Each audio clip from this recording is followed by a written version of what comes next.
And we are on. Amazing. Sylvia, Yay. good morning. Good morning. How's your day?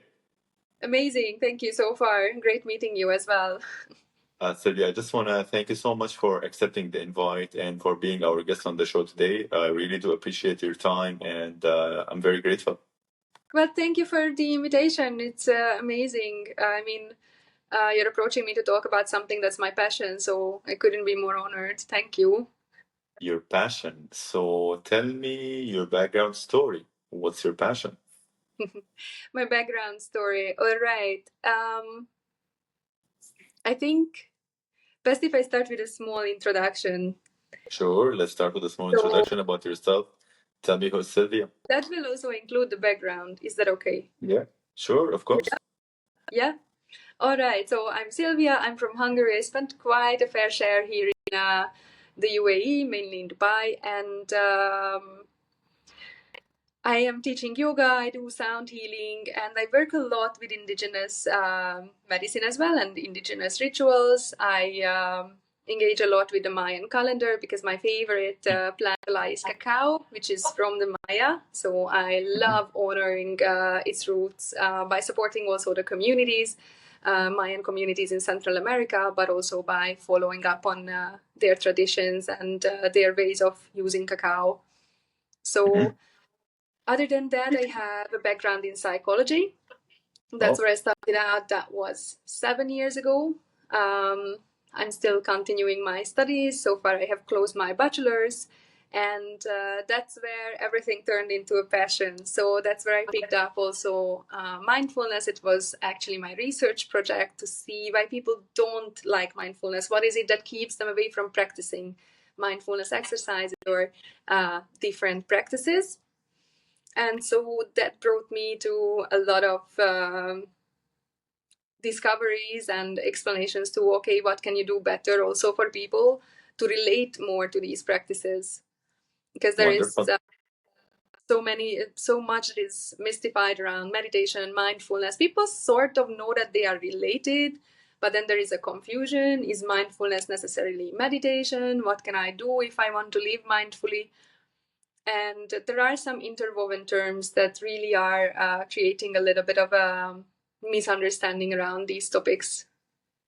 Wonderful. Yeah. Before I get into more details about, let's say, mindfulness, the Mayan culture, and let's say this topic as a whole, I want to know, like, did this, let's say, life choose you, or did you choose it? Like, did it come to you randomly, or did you specifically choose it? I think the mindfulness was a very conscious choice. I started meditating, that was around about maybe 5 years ago that I regularly started it. Then before that, here and there I did a guided meditation. It was great. It relaxed me. And then I never picked it up as a regular practice until then. And when I started doing it regularly, I really noticed that it did change things for me. And I think it was positive psychology where we touched more upon mindfulness during my studies. Positive psychology is in itself amazing, by the way, and big part of it is also mindfulness, because with the mindfulness techniques, you can actually support your exercises, whatever you do in positive psychology. Actually, big part is mindfulness. And where was I? So yeah, then that was a conscious choice, and whatever evolved from there, I think we found each other with these topics. So it's just what life was throwing in my way. I see. Mm-hmm. Sylvia, so let's start with the basics. What is mindfulness? What is mindfulness? Yes. All right, so there is a very popular definition, which is being present in the moment without judgment. That's the shortest one and the most confusing one. At least in my opinion. You couldn't confuse people more. Like, what is it? How do I become present? What is being present, right? Like, define what is present. Like, aren't we present already? Exactly. How do I become present? Well, now, again, it's super simple that you actually engage in the activity in whatever you're doing right now. Mhm. So you don't go and contemplate on what you're going to have to cook for lunch, or Mhm. for example, maybe you woke up grumpy this morning and someone even crossed your path who you don't like and gave you like a bad look or something, and then you keep on contemplating why did that happen, or oh my god, that person, or anything like it that could affect you. If you learn how to be present in the moment, that means that now you're, for example, at work, or I don't know where people listen to these podcasts, maybe in your lunch break, or God knows what you're doing. Then you're already multitasking. So great, you're not doing, you're not practicing being focused on one thing only because you're eating and listening to this. But when you want to be fully present, you actually try to focus on the one thing that you're actually doing. So whether it's eating your lunch, then be present with your lunch, taste it, really indulge in it, and don't pick up your phone to check on your messages at that time. Just try and enjoy whatever is around you for what it is. Wonderful. Do you Yeah. think that we are currently, let's say, detached from ourself in a sense? Do you think we are so distracted with the fast pace of life? I think it's true many a times, yes, because it is really fast, as you're saying. If you look back on the history of humanity, we were nomads. We were nomadic. We were migrating from one place to the other, and we had very little attachment to things because we could only carry along so many things, right? Mhm. But then things evolved, needs evolved, we started settling, we started accumulating things, we started to have aims in our area. So leadership shifted from serving the community to actually be means of power over the community Mhm. sometimes as well. Well, depends also on the community, obviously, but nowadays in the world, we can see what happens based on who controls a certain country, a certain nation, or community. So all these, as they shifted, the life became a little bit more fast-paced as well. Um, and however we settled down, we were in one community, we were protected. Now then technology came into the place as well. Now we're just getting so much information all at once that we experience stress more than we're supposed to. Mhm. Back then, when we were living just based on what nature could provide us and what we could collect from it, the danger was actually bad weather, maybe extreme weather, maybe some wild animals attacking us, right? So Mhm. that, and maybe that we don't find enough food, and getting casted out from community, that were like main factors of being threatened and your life being threatened. Mhm. And that was actually what we were supposed to respond to with stress, or any kind of danger that is really imposing something on our physical, on our being, that puts us in some kind of a danger or big discomfort. But nowadays, even a message or losing a job, we experience the same kind of stress. However, our existence is not threatened to the same extent. We actually are very capable to survive, even if we have to leave one community or we end the relationship per se. We can still function. Yeah, but the response is the same because Mhm. we couldn't adapt so fast as we evolved with all the technology and everything around us. So we experience a lot of stress, even just a message from someone, or we post something and we don't get many likes, and then our dopamine doesn't increase because, oh my God, I didn't get the dopamine rush of having 100 notifications on my phone because everybody liked my picture.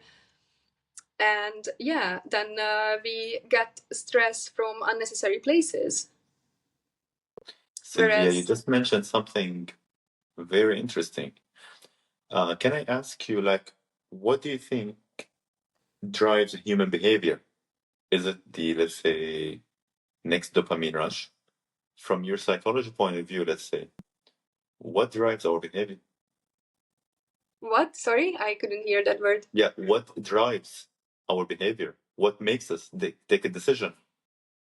Oh, all right. So definitely we try to go towards what is pleasure, right? So any animal, actually, any sentient being would pursue pleasurable activities because that causes an increase in dopamine. So that's the reward, how you learn also. Oh, if I get a little dopamine rush, that's great, and that activity is good for me, so I'm going to repeat it. And then it wears off. We move on from it. At some point, we're going to remember that it's great and we're going to do it again. That's how smokers smoke, actually. There is some kind of a reward. Maybe it's because the community, or like it's cool in some circles to smoke. And then they just keep on smoking. Now also the addiction comes in, and obviously the nicotine plays a big role. But in the beginning, most people actually don't even enjoy it, but the acknowledgement that they get from the community, or the some kind of satisfaction that they get out of it, still causes dopamine rush that they will go back to it. And I then see. obviously the addiction forms as well, I or it's see. just a simple way of looking at it as well. So that's true for any kind of habit, bad or good habit. We usually get some kind of a satisfaction out of it, and that's why we repeat it. So in a sense, we are like, let's say, following our satisfaction and the next dopamine rush. So it feels like we are controlled by our hormones to a certain extent. Yes, to a certain extent, for sure. And it is normal, right? There's nothing wrong with it, to be honest, for as long as we're conscious about it as well and we can control it too. That's great. So that's why I love also, I don't know if you read the Atomic Habits. It's great. It also describes, okay, how can you Yes. defeat things? So how can you get on top of them with habits? Especially because we were talking about how you're going back to something that is in some way rewarding and causes that little dopamine rush that we are pursuing. So you can obviously remove things from your environment or enrich your environment with things that are helpful to you, that that are leading you towards a healthy life. So some pursuits are not bad for you. The passion is not bad if you're creating with it something great. You know, it only becomes harmful if you start engaging with something that is very unhealthy or harming anyone, literally yourself or others. I see. What do you think is the difference between the form of communication on social media and the real connection between humans? Like, why is the social media not as fulfilling? I think it will never have the human touch in the literal and exact meaning of the word. So whereas when we're in the same room, and it's funny to explain when we're not in the same room, but at least we see each other's faces, I can pretty much get your gestures. So that's great. We can read people. That's a connection. The most disturbing part, I think, of social media is that there is a lot of written communication. You never know what's behind it, right? As well. So it's quite detached. It's just something on a screen. So it's a great way of keeping up with things. It's a great way of managing your business. It's good for really many things. Like for example, my mom got stuck with Facebook and she only uses Facebook Messenger. And while I'm out here, it's the best way of communicating with her because she's just not using anything else. So amazing. Without social media, I would be having to make all the time long distance calls. That would be expensive on the long run. So, Yeah, wonderful. you Sylvia, know, how do you think we can use, let's say, mindfulness as a tool? Like, for example, you teach mindfulness. How yeah. can you guide me to be more mindful? All right. So, what I would say is really everything is a practice. Whatever you practice becomes stronger. You who goes to the gym regularly, you know it Yes. best, right? Yes. And whatever you neglect, it becomes a little bit, yeah, You become just rusty in that skill, let's say. exactly. Exactly. Your tone muscles are not going to be so toned anymore, whatever, you know. So, one part of it is the continuous practice. And the practice is not necessarily easy and doesn't necessarily bring so much reward in the very beginning. Actually, also for the practice to be successful, I think we need to acknowledge that sometimes it will go wrong, as in we won't feel like, oh, I really did something great for myself, or I won't be sure whether I did some practices right. But you can always begin with the breath. That's really the foundation of everything, the foundation of your very life, of your very existence. And the breath itself is super crucial. It gives a rhythm to your body that you can sense in so many ways. When you're concentrating on the breath, it's not only how it's passing through the airways, fills up your lungs, it also moves your body, right? It really creates a rhythm. You can maybe even feel how the temperature is changing when you inhale and when you exhale. It's the same air, right? And still there are so many subtleties about it, how it touches the little part right underneath your nostrils. So there is many things you can actually focus on. And when you try and touch upon all these nuances, then you actually practicing slowly, slowly to be present, to sharpen your senses, because we're so scattered, we're focusing on so many things at once that we don't know anymore also how to pick up on what is around us, what is going on for real. So if we expect to be mastering our emotions and everything, how are we supposed to do that if we're not even able to focus for 1 minute on just our breath and pick up on the little subtleties? So yes, as basic as it might sound, it's actually very important that you really start there, that you practice it at least a little. And then there are so many other ways. You can do walking meditation, moving meditation, which is practically yoga. If I want to translate it to something very understandable, you can carry out your activities with mindfulness. We were discussing the lunch break. Yes. So yes, eat your lunch, taste it for once, not just stuffing your face, but try. Yes. Like, Try don't just and put it in your mouth and gallop it. exactly. We're so used to just like being in a rush, especially at work, and then we just eat and then run back to work. And probably in the meantime, we're checking notifications, and then you might even be listening to this podcast. So God knows how many times you're doing at the same time. You definitely don't notice the little nuances that are actually beautiful around you that make things just so much more colorful. But when you put on like some little glasses, that only allow to come through to the gray colors to come through, then yes, your whole life will be a little bit of a shades of gray. But if you start focusing on these things, then yeah, slowly you will feel that okay, I can actually pick up on the fact that there is orange, there is red, there is purple, there is pink. And it helps you being all the more present. It helps you being clear about your actual sensations and emotions. Because as you said, hormones, yes, everything that is happening in our body is a chain reaction of chemicals that are released. When we feel angry, that's also a chemical reaction, which usually actually, if we don't hang on to it, if we stop feeding whatever thought is causing that anger or whatever situation, it's gonna be away in around about 90 seconds. So the chemical reaction, that's how long it lasts. But then if we keep on repeating the thoughts that are fueling it, we can very well be stuck in there. So mindfulness also helps us to like catch these things. And yes, mindfully, consciously, with awareness, move on to something else. Not suppressing it, no. It doesn't mean denial. You can absolutely acknowledge that, oh my God, I am so angry. Someone really treated me badly, or I tripped on something and now I fell and now my clothes is dirty, or whatever, causes the anger. It's okay, acknowledge it, allow it.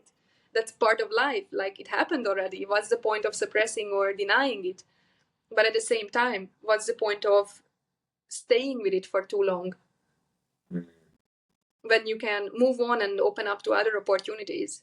There are other emotions than anger that you can open up to. I see your point.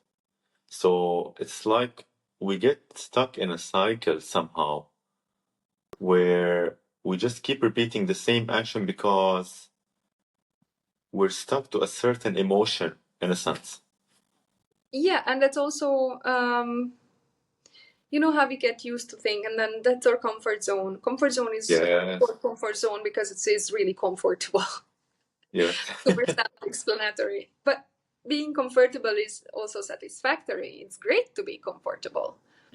So sometimes, though, unfortunately, we get used to things that are not useful. but they are still within our comfort zone. People who were brought up in families where they got abused, they're actually sometimes ending up with a partner who is abusing them because that's their love True. language, even sometimes. That becomes their norm. So, consciously or subconsciously, they will go after the same pattern. Very true. Mm-hmm. And how can you break these patterns? Well, becoming really more mindful, noticing it for once. And then once you notice that there is still a long way ahead, it's not going to change from one day to the next.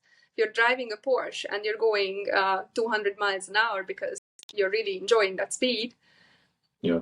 you cannot just press the brakes and then fly out the window. You have to allow yourself to slow down gradually to the I point love the where you're metaphor. actually regain control, right? Yeah, I Because love the metaphor. True. so Let me ask you. You told me that you also do sound healing. yes, I do. I think it's very related also to mindfulness. All these practices, they're somehow related. Yeah. What is sound healing? How can we heal via sound? All right. So let's. Okay. So, what is everything built of? Do you believe that everything is vibration? Everything has a vibration? Well, I believe that everything has an energy, Yeah, let's say. exactly. Yes. How is that energy created, right? Maybe by wavelengths, maybe by a certain frequency. Mm-hmm. Every atom actually has a certain frequency, has a certain vibration because of how the electrons are circulating around the neutron and the proton, the core of the atom. Mm-hmm. We may or may not hear the sound of that vibration, but actually, thereby, what I state is as well that everything has a sound, whether we hear it or not. What we hear is a relatively narrow lane of the whole big highway. It's just really one lane. We don't hear all the sounds, but practically everything that has atoms, whether it's air or wood or water, um, it has a vibration, it has a sound. And now even I don't know if you've seen these experiments. If you connect electrodes to plants, you can actually pick up on what sounds they are creating. Well, you can make it audible for the human ears. It's not Mm-hmm. exactly what it is, obviously, because if it was the exact sounds, we still wouldn't hear it, right? But we can somehow translate it into something audible. I see. Then how can we, let's say, be on the same rhythm? Like, how can sound, for example, if I'm going to come now, let's say, to a session of a healing sound, Mm-hmm. sound healing, sorry, what should I expect as a newcomer? What might I experience? What differences might I experience? Mm-hmm. I think sound is a beautiful vehicle to allow your mind to also relax a little deeper. It really helps with anxiety, stress relief, also sometimes with physical pain. Sometimes, depending on how much you surrender, how deep you're going in your meditative practice, you release trauma or something comes up from your past that you can finally face that you actually already have forgotten, but it still left an imprint behind. So people have very diverse experiences during sound healing. But the way it works, our body is around 80% water, right? 75, 80%. And obviously, with the sounds, all that vibrates as well. So, really, sound reaches you in a cellular level. But the beauty of it is that even if it doesn't reach to the exact point where we have some issue in our body, where something manifested in our body, it will still reach there. It's not like acupressure or acupuncture. The vibrations can spread sort of freely, and they really can reach absolutely anywhere that need healing. Yeah, so I it see. doesn't stop in your root chakra just because I play a ball that is more related to your root chakra. It doesn't stop there. There is nothing that is in the base of your spine saying, "Oh no, No, go that's no it. further." Yeah. You can't go any further. So yes, you can tune We into don't the allow energy you in. centers. Exactly. But obviously, every part of your body will enjoy it, and also it's vice versa, right? With the mind and the body, where your mind is, the body follows. where the body is also sometimes the mind follows. But if you set your mind up correctly, really you will notice that your reality will just be pulled to where your mind is already. We are already like architects, and sound is really just a vehicle to get to the right frequency, to elevate your frequency, to be in a more creative space. When we I relax see. and be more present, as opposed to being stressed out, right? When we're full of the worries about the past, about the future. So it brings us back again. It helps us to be centered and more grounded. So that's definitely one very basic benefit. But when you work with tuning forks, some of the tuning forks are not so audible actually. You use them on the body, like for example along the spine, or even sometimes on some of the bones, and you can feel the vibration in your body. It can transmit the vibration very beautifully. You can treat to some certain degree also back pain, this or that, just by applying that kind of vibration to the right part of the body approximately. I see. So many things, and the notes that you play, how harmonious they are. It's really a multi-layered thing. It's there's not just one answer in this one. I see your point, Sylvia. So I think it's like a tool for us to surrender somehow and be open to an experience that maybe for me might be different for someone else. So yes. So I'm assuming that if me going there with just enjoying the experience mentality, I'm gonna have a certain, let's say, experience different might be than someone who's going there with the perspective of I'm going there to heal. Correct. You can have different intentions. It can be really for your healing. It can be really just for your hour of relaxation, self-care, self-love, whatever you want to, right? And there, you're very right. Your intention really matters. Again. Wonderful. So just, Sylvia, I don't know.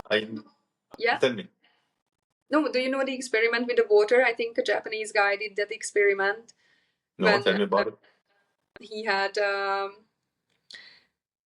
3 jars of water, and practically when he froze it, he examined it after some time under a microscope. And to one batch of water, he was talking very lovingly, beautifully, and it actually created beautiful snowflake kind of crystals. And then there was a glass he just completely neglected, didn't do anything about it. And there was one that he was actually being nasty to. And you could notice the patterns in just how the water crystallized while freezing. That the most beautiful, or let's not say beautiful, but the most Flourish. symmetric, Yes. was the ones that were handled with love. And then the one that was neglected, that was so and so. If the water was anyways very clear and pure, amazing. But the one that was handled with hate really created also quite funky crystals. There was no really there was no symmetry, there was no patterns in it. It was just however it froze. So I'm guessing that Yeah. like treating, like everything has an energy, everything is alive in a sense.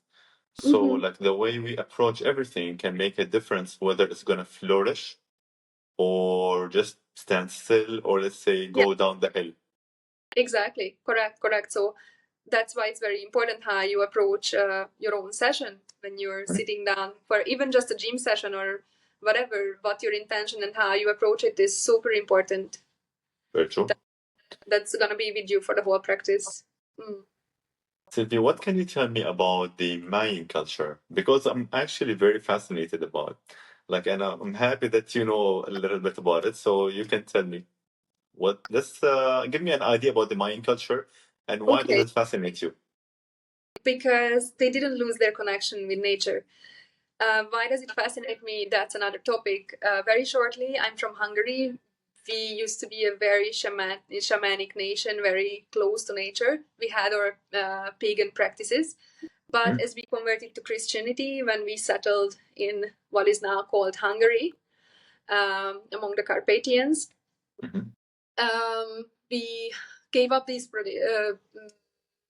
rituals, and it was actually not only given up, it was punished. So our king, I think, Bela the Fourth, also had reinforced some regulations how to punish people who would pray to a tree or who would praise nature for what it can provide, right? So, however right it is to actually be grateful for the elements around us.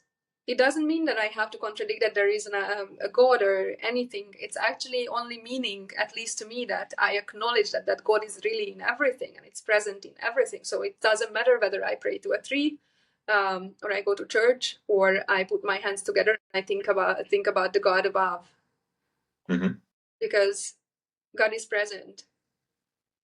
And so these people, the Mayans, they did not lose that kind of touch. They did not lose that connection.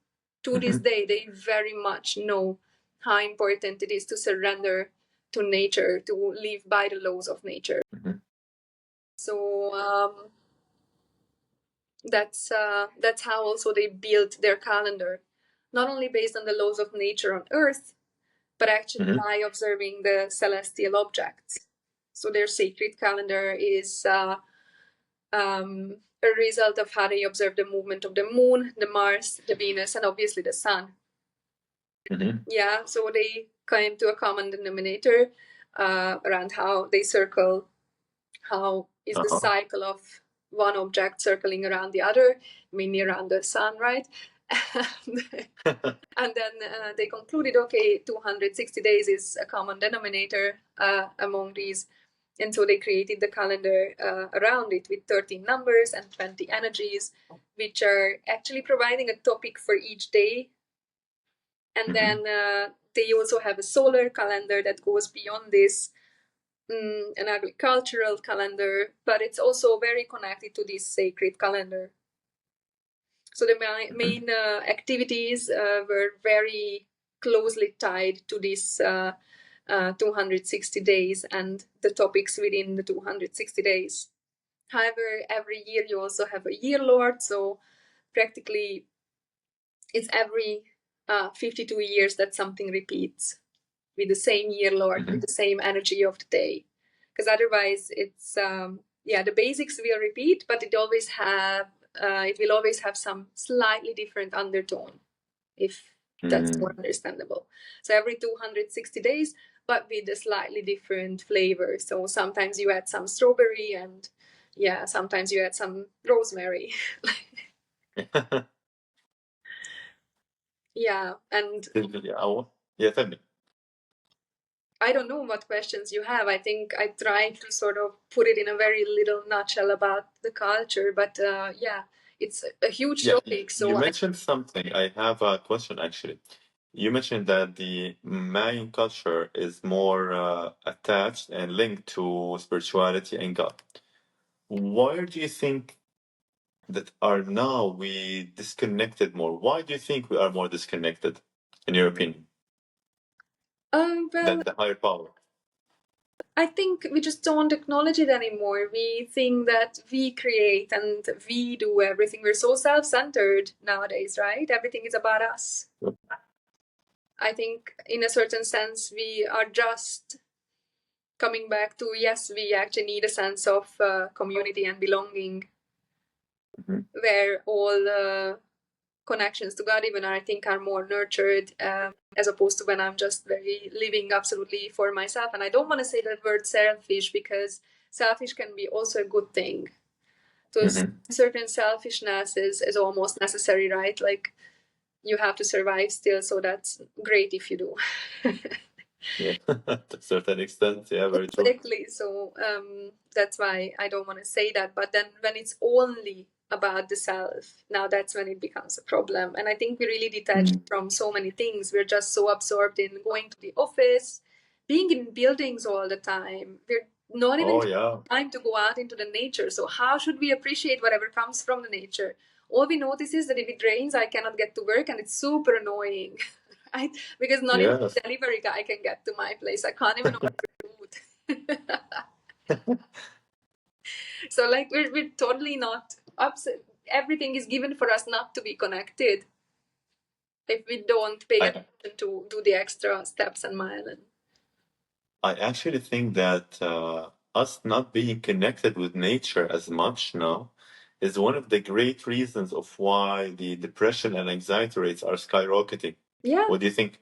I absolutely, I only agree. Yeah, I totally agree because that is also when we're connected to nature, we're enjoying being under the sun, you know, walking. When nature is around you, you have meaningful conversations usually. It's Mhm. beautiful, it's nurturing. And when you lose that, when you're in a confined space, that's when you start spiraling. That's when you also become isolated. Mm. I think it gets to you a lot more when you're closed up in your little vestibule. You're all absorbed in what is on your phone, whatever. And honestly, it happens to me. Even like my partner sometimes tells me like I worked too hard and I forgot to go outside. It happens to me. And then he tells Mhm. me you have to move because now you're gonna spiral down. And I'm like, oh my god, actually he's super right. If I keep on not doing something that is very healthy and actually good for me, then I am going to end up in a place where I don't want to be. Mm.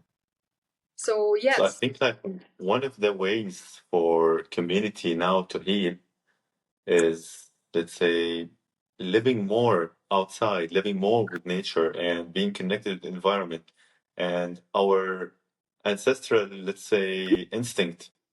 as well. Yes, I don't know if you heard about the green shake. He is actually sometimes inviting people. He's in Umal Kuben, and it's beautiful. I've seen his space in the desert, and his treatment to feel more grounded and more connected to nature is a sand bath, which Mhm. is actually digging you into the bath. Mm. It's into the sand, sorry. So it would be a hole that is digged, you lay inside it. I didn't try it because I chickened out last minute. I was like, I don't know how this is going to be. So but Like next to time I get the bury me opportunity, in I'm the sand. definitely I don't moving. know how that's gonna end. Yeah, I was like, all the sand around me. I don't know if I want it in my hair and my clothes. I do all those yoga classes, like today, maybe not. 'Cause I do my classes mostly outdoors, by the way. So I get all the sand I need. And then that day I was like, I don't know how much sand I want. So, so I No didn't more take sand for it. the day.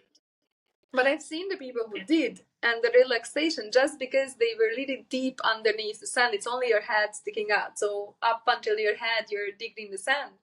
They came out and they were super relaxed because you don't have to care about anything. So at that moment when Mm. you're buried in the sand, you actually do the same thing that you would do in meditation. You just Mhm. relax. But when you're buried in the sand, you can't even really move. Like it takes serious effort to move that sand, right? To move your arms, to move your legs, because there is a huge amount of sand on you. So obviously it helps you to, it also pushes you down in the ground. So there is that. Mm. And I don't know if you heard about weighted blankets. Some No. people think it's very soothing and very grounding. Well, they are what it is, weighted blankets. So they have a weight, so they're heavy on you and they help you to ground. Thereby, they pull your body down a little bit. They press you, they compress you a bit. Mhm. And that's the same or similar with the sand bath. But obviously, the sand itself as well, um, just because it's so much from Earth, is super grounding. So but just honestly, communities to come together to play music if we want to stay with sound healing, Mm. sing together, anything. When I do any circles, I love it to open it up to vocal, to be vocal in some level, even if it's not singing, then some little mantra or anything, but to open up also to really start connecting on that level as well, not just enjoying each other's presence, but connect, use your voice, start speaking at Mhm. least. But all these activities that you do together, if you go for any, I don't know, a board game night, Mhm. just to stick Yeah, with it's like something. actually Yeah. being socially, let's say, attached to others, Yeah. like being part of a circle. And having a purpose. We forget how crucial it is to have a purpose. for the purpose, usually you also need to build community or be part of a community. So it's kind of vice versa. But when you have a purpose, when you're set for a goal to serve a certain community or a certain initiative, that is also, yeah, that's where it comes in again. Is it really selfless? Yes, if it's for a good cause and you put a lot of effort and you put a lot of your goodwill into it, then it's obviously a selfless act that will fulfill you, that will satisfy you on a greater level. It will keep you content, even on the days when you're not happy, because we always on this like search for happiness and we have to be happy all the time. Like, oh my God, don't tell me you're sad today. Like, take away your negative energy, go home with it.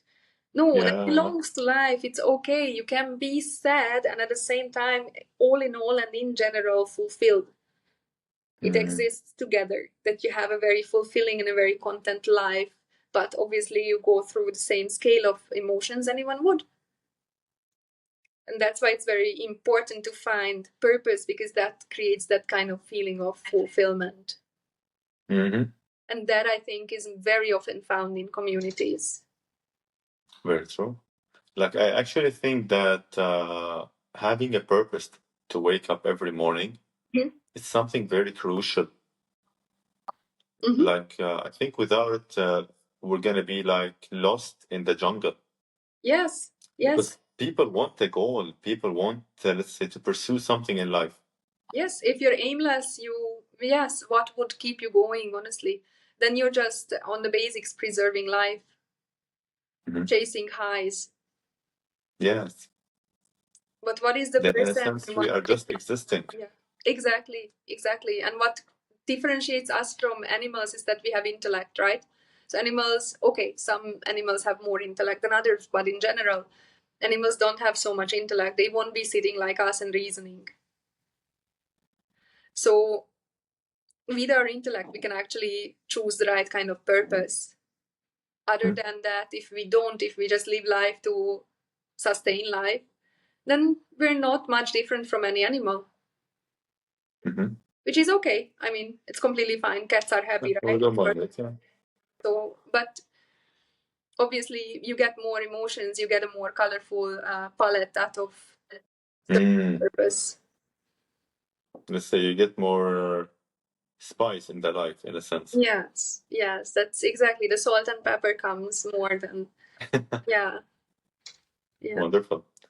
Sylvia, thank you so much. I just want to ask you, like, on a closing note, do you have anything from your experience, from, let's say, Sylvia yourself, to share with the world? Like any certain thing which you want to spread to the world? I think just be patient and persistent. If you're coming from the right place, give it time, practice, and keep on having faith, because that will bring results. I'm not saying always you have to really work as super hard or sweat all the time, but just keep on working, keep some consistency, be persistent. That will pay off. Some devotion, and don't give up. Thank you so much. Thank you so much, Sylvia. Thank you. And I really do appreciate your time today. Me too, but I want to hear now what would you say, because I love hear other people's advices. So now you inspired me to hear you out. I'm so sorry for. No worries. Of course, I can answer definitely.